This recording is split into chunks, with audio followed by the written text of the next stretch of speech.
નમસ્કાર વિદ્યાર્થી મિત્રો, ધોરણ 6 વિષય ગુજરાતી, ચેપ્ટર 13. પાઠ 13 સાગરકાંઠાનો પ્રવાસ. સાગરકાંઠાનો પ્રવાસ એ પ્રવાસનું વર્ણન કરતો પાઠ છે. આ પાઠમાં પ્રવાસનું વર્ણન કરવામાં આવ્યું છે. આ પાઠના લેખકનો પરિચય મેળવીએ. સાગરકાંઠાનો પ્રવાસ પાઠના લેખક છે શ્રી રઘુવીર દલસિંહ ચૌધરી. તેમને રઘુવીર ચૌધરી તરીકે ઓળખવામાં આવે છે. ગુજરાતી સાહિત્ય જગતમાં તેઓ ઘણા પ્રસિદ્ધ થયા છે. ગુજરાતી સાહિત્ય જગતમાં તેઓ ઘણા પ્રસિદ્ધ છે. તેમનો જન્મ 5/12/1938 તેમનો જન્મ થયો હતો. તેમનું જન્મસ્થળ બાપુપુરા, જિલ્લો ગાંધીનગર. લેખક શ્રી રઘુવીર ચૌધરીને વર્ષ 2016માં અમૃતા નામની નવલકથા માટે ગુજરાતી સાહિત્ય જગતનો સર્વોચ્ચ જ્ઞાનપીઠ એવોર્ડ મળ્યો છે. તેમણે કોલેજ કક્ષાએ વર્ષો સુધી અધ્યાપન કાર્ય કર્યું. એટલે શિક્ષણ પોતે પણ મેળવ્યું અને શિક્ષણ આપ્યું પણ ખરા. તેઓ આપણા ગુજરાતી સાહિત્યના જાણીતા નવલકથાકાર અને નાટ્યકાર છે. તેમણે નવી કવિતા, ટૂંકી વાર્તા, વિવેચન, નિબંધ વગેરે ક્ષેત્રે યશસ્વી પ્રદાન કર્યું છે. તેમને ખૂબ નામ કમાયું છે. તેમની નવલકથાઓ છે અમૃતા, ઉપરવાસ, કથાત્રિય. નાટ્ય સંગ્રહ છે ઝૂલતા મિનારા. નિબંધ સંગ્રહ સહારાની ભવ્યતા. આ નિબંધ સંગ્રહ ખૂબ જ પ્રસિદ્ધ છે એમના. તેઓ કલાનો કસબ જાળવી મૂલ્યનિષ્ઠા સાહિત્યનું સર્જન પણ તેમણે કર્યું છે. સાગરકાંઠાનો પ્રવાસ એક પ્રવાસ વર્ણન છે. આ પાઠ એક પ્રવાસ વર્ણન છે. ગુજરાતના દરિયાકાંઠે આવેલા જાણીતા સ્થળો. કયા કયા સ્થળોની વાત છે તે જોઈએ. ગુજરાતના દરિયાકાંઠે આવેલા જાણીતા સ્થળો માધવપુર, દ્વારકા, સોમનાથ, દીવ, દાંડી, માંડવી જેવા સ્થળોનું રસપ્રદ શૈલીમાં વર્ણન કરવામાં આવ્યું છે. આ પાઠમાં માધવપુર, દ્વારકા, સોમનાથ, દીવ, દાંડી, માંડવી જેવા સ્થળોનું વર્ણન કરવામાં આવ્યું છે. પ્રસ્તુત એકમ દ્વારા આપણને ગુજરાતના દરિયાકાંઠાની વિશેષતાઓનો પરિચય મળે છે. સાથે સાથે પ્રવાસના આયોજન બાબતે આપણને ખ્યાલ આવે છે. તેનું વર્ણન આ પાઠમાં કરવામાં આવ્યું છે કે પ્રવાસમાં જવું તો કઈ જગ્યાએ, તેનું આયોજન કેવું કરવું, તેનો ખ્યાલ આ પાઠમાં સમજાવેલો છે. હવે વિદ્યાર્થી મિત્રો, આપણે પાઠની વિષય વસ્તુ સમજ મેળવીએ. વર્ગ શિક્ષક સોમનાથે પ્રવાસનું સ્થળ નક્કી કરવા 3 વિદ્યાર્થીઓને સમિતિ નીમી હતી. વર્ગ શિક્ષક કોણ હતા? સોમનાથ. એમને પ્રવાસનું સ્થળ નક્કી કરવા માટે 3 વિદ્યાર્થીઓને બોલાવ્યા હતા. કયા 3 વિદ્યાર્થીઓ હતા એ જોઈએ. રેવતી, વરુણ અને સિંધુ. આ 3 વિદ્યાર્થીઓને બોલાવે છે. ઘંટ વાગતા ચર્ચા અટકી. ઘંટ વાગે છે શાળાનો એટલે ચર્ચા અટકી જાય.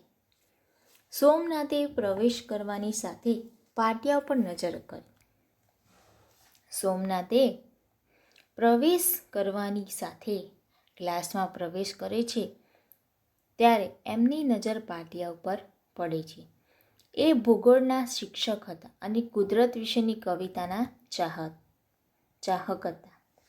ભૂગોળ વિષયના શિક્ષક હતા અને કુદરત વિશેની કવિતાના ચાહક હતા. કોણ? સોમનાથ. પાટિયા ઉપર લખાયેલી પંક્તિઓ વાંચીને રાજી થયા. જે પાટિયા ઉપર પંક્તિ લખાઈ હતી એ જોઈને રાજી થયા અને વિદ્યાર્થીઓ સામે જોઈને ફરી બોલ્યા. વિદ્યાર્થીઓ સામે જોઈને બોલે છે,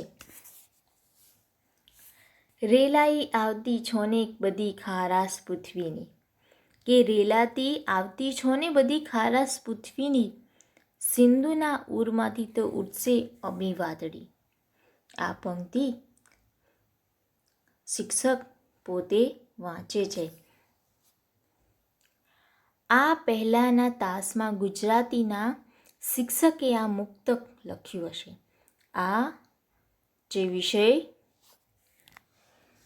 છે એ ગુજરાતીના જે શિક્ષક છે એ પહેલાં અહીંયા આવ્યા હશે પહેલા તાસમાં અને એમને લખ્યું હશે એમ માન્ય સોમનાથ પૂછવા લાગ્યા. સોમનાથ એમ વિચારે છે કે આ ગુજરાતીના શિક્ષક પહેલો પિરિયડ હતો એમને લખ્યું હશે એટલે પછી એ પૂછવા લાગે છે, રહેવા દો સાહેબ, એ સુભાષિત જન્મદિવસની શુભેચ્છા છે. એ પછી રેતી એ વિનંતી કરે છે કે સાહેબ રહેવા દો, આ સુભાષિત જન્મદિવસની શુભેચ્છાની છે. સોમનાથે એમની ડાયરી ખોલી. સોમનાથ પછી શું કરે છે? પોતાની ડાયરી ખોલે છે. પોતાના વર્ગના દરેક વિદ્યાર્થીને એના જન્મદિવસે શુભેચ્છા આપે છે. સોમનાથે એમની ડાયરી ખોલી અને પોતાના વર્ગના દરેક વિદ્યાર્થીને એના જન્મદિવસે શુભેચ્છા આપતા. આજે પોતે કેમ ચૂકી ગયા? આજે તો વર્ગના પ્રતિનિધિ સિંધુનો જ જન્મદિવસ છે. કે આજે પોતે કેમ ચૂકી ગયા? કે આજે કેમ પોતે ભૂલી ગયા કે આજે તો વર્ગના પ્રતિનિધિ સિંધુનો જન્મદિવસ છે. સિંધુને શુભેચ્છા આપી. સિંધુ નામનો જે છોકરો છે એને શુભેચ્છા આપે. એ પગે લાગીને ઊભો રહ્યો. સોમનાથ જે શિક્ષક છે એમને પગે લાગે છે ને ઊભો રહ્યો. રેવતી સિંધુની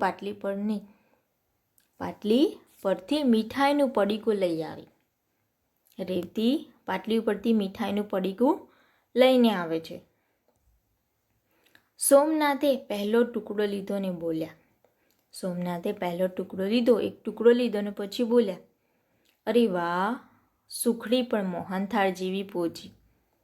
અરે વાહ, સુખડી છે પણ મોહનથાળ જેવી પહોંચી છે એમ કહે છે. રેવતી વિદ્યાર્થીઓને મીઠાઈ વેચતી હતી. પછી રેવતીએ બધા વિદ્યાર્થીઓને મીઠાઈ વેચી. એની સાથે પ્રવાસના સ્થળ અંગે સમિતિનો અભિપ્રાય સિંધુએ જાહેર કરતા બોલ્યો. પ્રવાસના સ્થળ અંગે સમિતિનો અભિપ્રાય સિંધુએ જાહેર કરતા બોલ્યો. સિંધુ કહે છે, કચ્છનું માંડવી, સૌરાષ્ટ્રનું માધવપુર, દક્ષિણ ગુજરાતનું તિથલ, આ ત્રણમાંથી સાહેબ નક્કી કરે તે. સિંધુ કહે છે કે કચ્છનું માંડવી, સૌરાષ્ટ્રનું માધવપુર અને દક્ષિણ ગુજરાતનું તિથલ, આ ત્રણ સ્થળોમાંથી સર જે નક્કી કરે એ ઠીક છે. સાહેબ, શાબાશ, તમે દરિયા કિનારાના સ્થળ પસંદ કર્યા, એ મને ગમે. સર એમ કહે છે કે શાબાશ, તમે દરિયા કિનારાના સ્થળ નક્કી કર્યા, એ મને ગમ્યું. છેલ્લે આપણે આબુ અંબાજી ગયા હતા. સર કહે છે કે છેલ્લે આપણે આબુ અંબાજી ગયા હતા. રસ્તામાં મેં તમને એક લેખ વાંચી સંભળાવ્યો હતો. કે રસ્તામાં મેં તમને બધાને એક લેખ સંભળાવ્યો હતો. પુણ્યના પર્વત જેવા રવિશંકર મહારાજ એના લેખક હતા. કે પુણ્યના પર્વત જેવા એવા રવિશંકર મહારાજ એના લેખક હતા. સ્વામી આનંદ. પર્વતની ઊંચાઈ જોનારને સમુદ્રના ઊંડાણ વિશે પણ જાણવું જોઈએ. કે પર્વતની ઊંચાઈ જોનારને સમુદ્રના ઊંડાણ વિશે પણ જાણવું જરૂરી છે, એમ સોમનાથ છોકરાઓને સમજાવે છે, કહે છે. ગોળમેજ પરિષદમાં ભાગ લેવા ગાંધીજી ઇંગ્લેન્ડ જઈ રહ્યા હતા. ઝવેરચંદ મેઘાણીને ખાતરી કરી કે બાપુ અપમાન વેઠી લેવાની ઉદારતા ધરાવે છે. તેથી એમણે ગાયેલું સાગર પીનારા અંજલિ નવ ઢોળજો બાપુ. ગાંધીજી દરિયાદિલ હતા. એમણે કદી કોઈને શાપ ન આપ્યો, આશીર્વાદ આપ્યા છે. કે ગાંધીજી એકદમ ચોખ્ખા દિલના હતા. એમને કોઈ દિવસ ખોટું કામ કર્યું નથી અને કોઈનું ખોટું વિચાર્યું નથી. એમના હૃદયમાંથી અમી વાતડી ઉઠી. એમના હૃદયમાંથી અમી વાદળી ઉઠી. સાહેબ પ્રવાસનું સ્થળ નક્કી કરવાનું ભૂલી ગયા લાગે છે. રીતિ કહે છે કે સાહેબ પ્રવાસનું સ્થળ નક્કી કરવાનું ભૂલી ગયા લાગે છે. સોમનાથે તુરંત પીઠ ફેરવી. પછી સોમનાથ પાછા ફરે છે, પીઠ ફેરવે છે અને મુક્ત ભૂસ્યા વિના પાટિયા પરની બાકીની જગ્યાએ પશ્ચિમ ભારતનો નકશો દોરીને દરિયા કિનારાના સ્થળોના નામ લખવા માંડ્યા. શું કરે છે સોમનાથ? પીઠ ફેરવે છે અને પેલું જે મુક્ત જે લખ્યું છે પાટિયા ઉપર એ ભૂસતા નથી. એની નીચે જે જગ્યા છે ત્યાં પશ્ચિમ ભારતનો નકશો દોરે છે અને દરિયા કિનારાના સ્થળોના નામ લખે છે. છેક ઉપરના કોટેશ્વર, નારાયણ સરોવરથી શરૂઆત કરી માંડવીના નામ સામે વહાણ ચિત્ર. કોટેશ્વર, નારાયણ સરોવરથી શરૂઆત કરી અને માંડવીના નામ સામે વહાણ ચિત્ર્યું એમને. પછી દ્વારકા, બેટ દ્વારકા લખ્યું. બોલો હવે શું લખું? સોમનાથે શું કર્યું? પશ્ચિમ ભારતનો નકશો દોર્યો અને સૌથી પહેલાં કોટેશ્વર, નારાયણ સરોવર, માંડવી, બેટ દ્વારકા અને દ્વારકા લખ્યું. પછી કહ્યું કે હવે બોલો શું લખું? ત્યારે છેલ્લી પાટલી પર બેઠેલા વિદ્યાર્થીએ કહ્યું, માધવપુર. મેં માધવપુર જોયું છે. છેલ્લી બેન્ચીસ પર બેઠો હતો છોકરો, એને કહ્યું માધવપુર.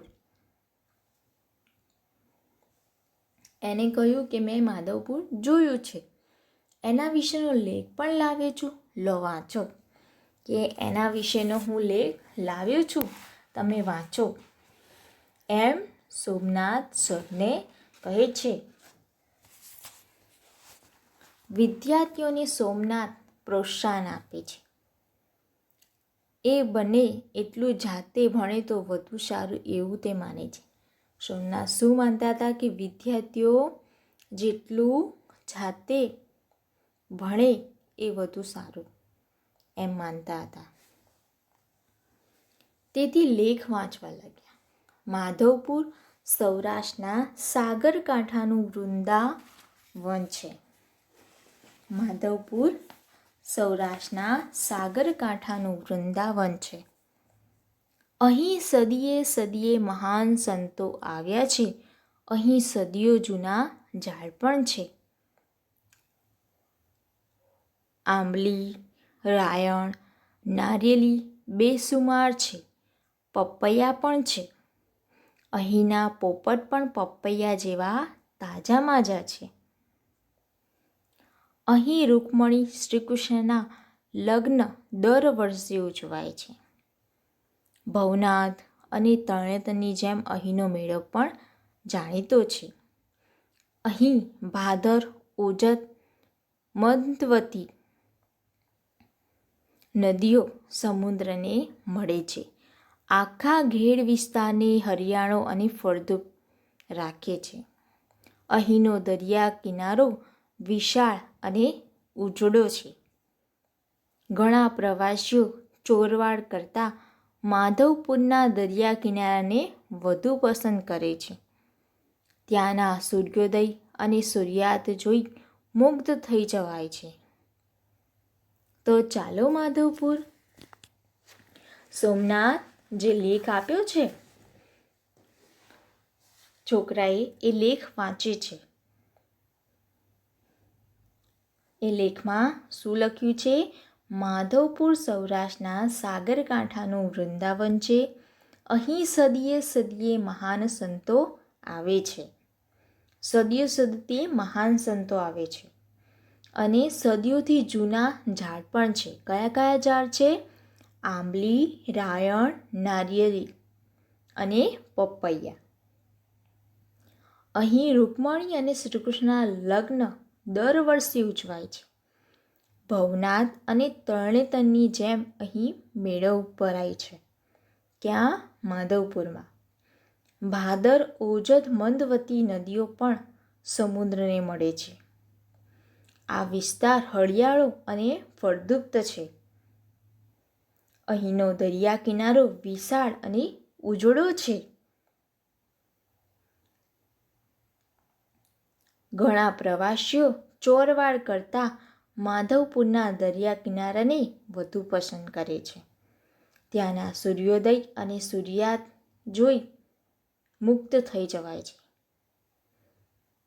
એમ સોમનાથ લેખ વાંચે છે, જે લખ્યું છે લેખમાં. પછી બોલે છે, તો ચાલો માધવપુર. વિદ્યાર્થીઓમાંથી એક વિદ્યાર્થી બોલે છે. કોણ? રેવતી બોલે છે કે ચાલો માધવપુર. તો સોમનાથે પૌરાણિક પાત્રોનો પરિચય આપી આગળ વધવાનું પસંદ કર્યું અને પાટિયા પર સોમનાથ લખ્યું.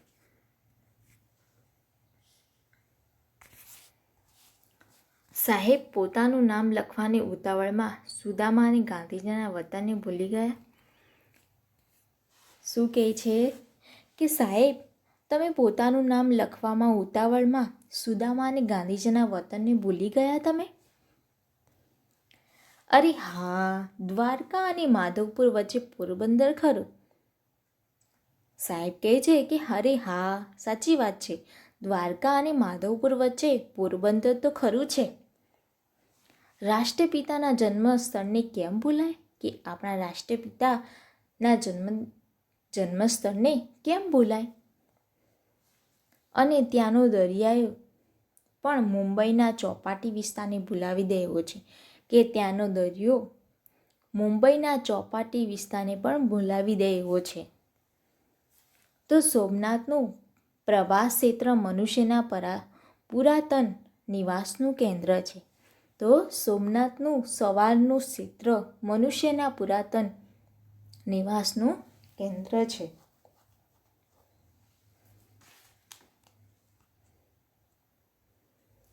આ વિસ્તારમાંથી મનુષ્યના પ્રાચીનમાં પ્રાચીન ખોપરી મળી છે. આ વિસ્તારમાંથી મનુષ્યની પ્રાચીનમાં પ્રાચીન ખોપરી મળી છે. સોમનાથ અહીંનું મંદિર અનેક વાર તૂટ્યું અને ભક્તોની શ્રદ્ધા વધતી રહી. આ મંદિર ઘણીવાર તૂટ્યું છે, છતાં પણ ભક્તોની શ્રદ્ધા વધતી જઈ રહી છે. અત્યારે જે ભવ્ય મંદિર આખા દેશના યાત્રાળુઓને ખેંચી લાવે છે એ 7મું છે. દ્વારકાનું ત્રિલોક સુંદર જગત મંદિર પણ સમુદ્ર કિનારાની શોભા છે. સર તમે એકવાર સાત દ્વારકાની વાત કરતા હતા કે સર તમે એકવાર સાત દ્વારકાની વાત કરતા હતા. હા, એ માટે આપણે 5000 વર્ષના ઇતિહાસમાં દાખલ થવું પડશે. કે એના માટે આપણે 5 વર્ષના ઇતિહાસમાં જવું પડશે. વૃદ્ધાનો કહે છે અત્યારનું મંદિર 7મી વાર બંધાયેલું છે. કે વૃદ્ધાનો કહે છે કે અત્યારનું મંદિર છે એ 7મી વાર બંધાવ્યું છે. આ મંદિર છે એ 7મી વાર બંધાવેલું છે. તો કેટલાક સંશોધકો જુદા જુદા સ્થળોને દ્વારકા તરીકે ઓળખાવે છે. દ્વારકા એટલે ભારતમાં સમુદ્ર માર્ગે પ્રવેશવાનું દ્વાર, ગેટ વે ઓફ ઇન્ડિયા. એમ તો દીવ દ્વારા પણ વિદેશીઓ ભારતમાં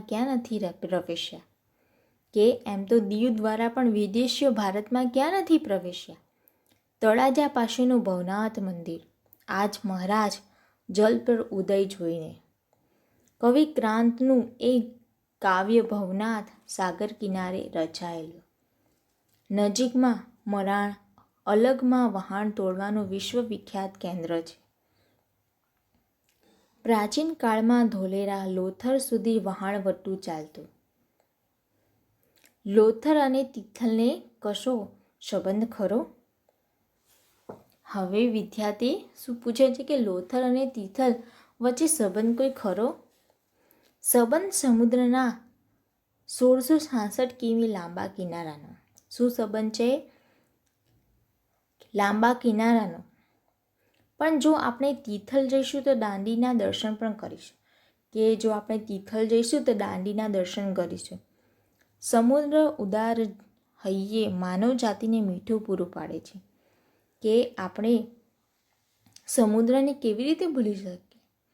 કે સમુદ્ર ઉદાર હૈયાને માનવ જાતને મીઠું પૂરું પાડે છે, તો આપણે સમુદ્રને કેમ ભૂલી જઈએ?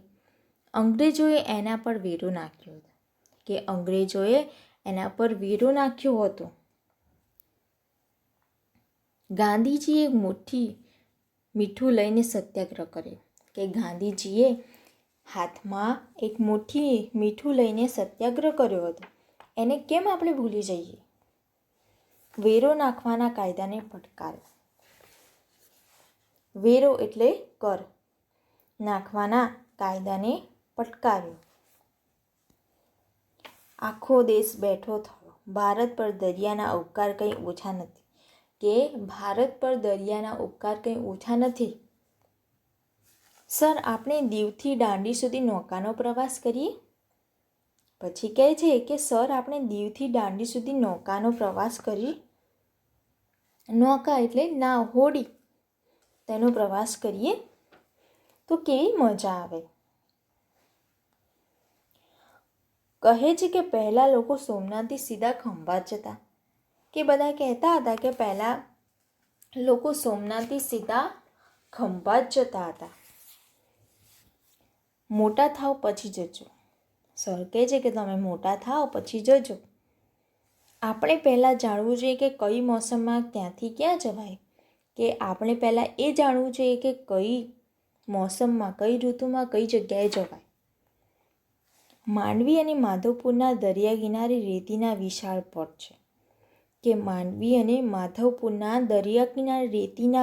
પટ છે.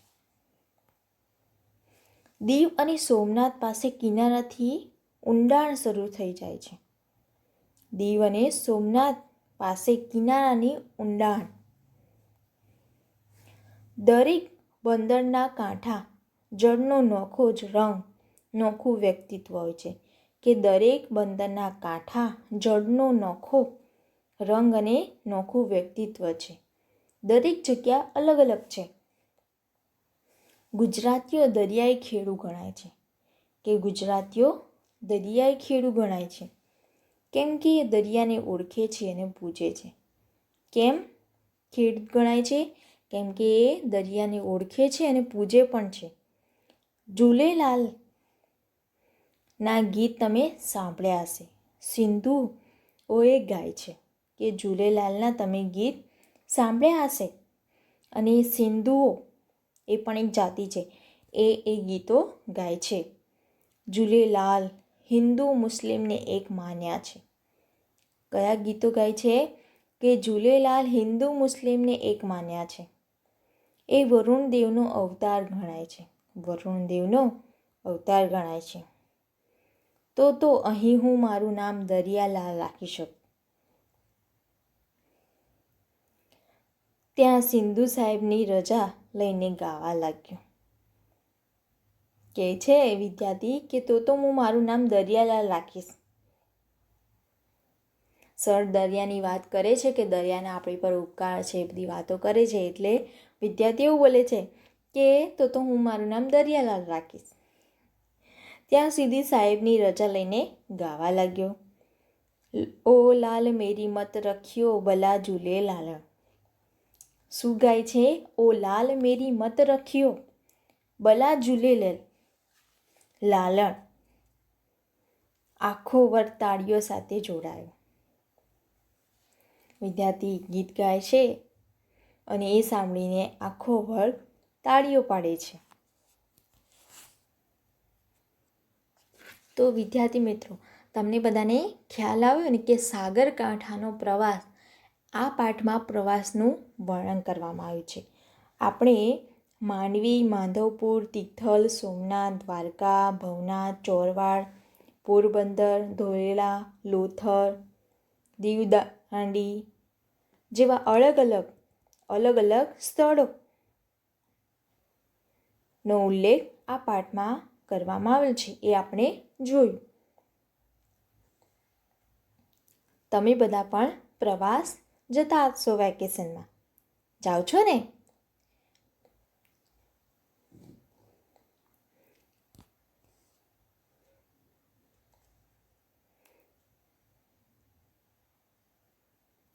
તો વિદ્યાર્થી મિત્રો, આજે આપણે સાગરકાંઠાનો પ્રવાસ જે પાઠની વિષયવસ્તુ સમજ મેળવી, એના આધારે કેટલાક હું તમને પ્રશ્નો મોકલીશ, જે તમારે ગુજરાતીની નોટમાં લખવાના રહેશે.